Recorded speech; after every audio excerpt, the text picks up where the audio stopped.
Hello viewers, আসসালামু আলাইকুম। আজকে আমি আম দিয়ে খুবই মজার রসমালাই তৈরি করে দেখাবো। আর এইভাবে একবার রসমালাই তৈরি করে খেতে খুবই মজার হয়, আর তৈরি করাও কিন্তু খুবই সহজ। তো এখানে আমি 2টি পাকা আম নিয়েছি। তো এখানে আমি মাঝারি সাইজে 2টি পাকা আম নিয়েছি। আমগুলোকে আমি কেটে নিচ্ছি। কেটে নিয়ে আমের মাঝখান থেকে এভাবে টুকরো টুকরো করে নিয়ে একটা ব্লেন্ডার জারে নিয়ে নিচ্ছি। তো ব্লেন্ডার জারে নিয়ে এই আমগুলোকে আমি ব্লেন্ডারে ব্লেন্ড করে নেব। তো সবগুলো আমি এভাবে কেটে নিয়ে ব্লেন্ডারে ব্লেন্ড করে নিয়েছি। আর এখানে একটা কড়াইতে আমি ব্লেন্ড করা আমগুলো দিয়ে দিলাম। এখন মিষ্টির জন্য এখানে 1/3 কাপ পরিমাণ চিনি দিয়ে দিলাম আর 1/4 চা চামচ পরিমাণ লবণ।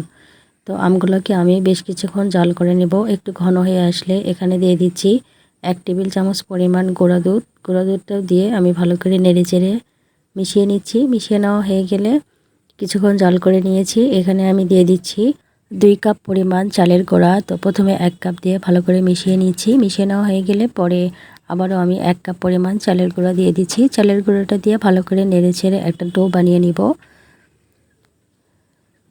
তো কিছুক্ষণ জাল করার পরে দেখবেন একটু ঘন হয়ে আসতে শুরু করবে। তো কিছুক্ষণ জাল করার পরে দেখবেন প্যান থেকে ছেড়ে দেবে।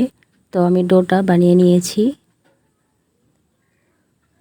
তো এই ডোটাকে আমি চুলা থেকে নামিয়ে নিয়ে ঠান্ডা করে নেব। তো ডোটা এখন ঠান্ডা হয়ে গিয়েছে। এই ডোটাকে আবারও হাত দিয়ে ভালো করে মেখে নিচ্ছি। তো কিছুক্ষণ মাখিয়ে নেওয়ার পরে ডোটা একদম মসৃণ হয়ে যাবে। আর এই ডো থেকে অল্প অল্প করে ডো নিয়ে এভাবে হাতে গোল গোল করে মিষ্টির শেপটা দিয়ে দিচ্ছি। তো আপনারা আপনাদের পছন্দ মতো শেপটা দিয়ে দিতে পারেন। তো আমি আবারও আপনাদেরকে একটা দেখিয়ে দিচ্ছি। তো এভাবে গোল গোল করে মিষ্টিগুলো বানিয়ে নিচ্ছি। আর এভাবে কিন্তু সবগুলো আমি মিষ্টি বানিয়ে নিয়েছি। আর এখানে একটা কড়াইতে নিয়েছি 1/2 কেজি পরিমাণ লিকুইড দুধ। তো মিষ্টির জন্য এখানে আমি 2 টেবিল চামচ পরিমাণ দিয়ে দিচ্ছি চিনি। তো চিনিটা দিয়ে দুধটাকে ভালো করে নেড়েচেড়ে একটা বলক আসা পর্যন্ত জাল করব। যখন দেখবে দুধের মধ্যে বলক চলে এসেছে এ পর্যায়ে আমি মিষ্টিগুলো দিয়ে দিব।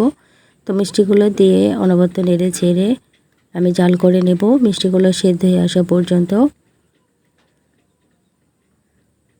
আর চুলার জালটা কিন্তু একদম মিডিয়াম টু লো আছে রান্না করে নিতে হবে।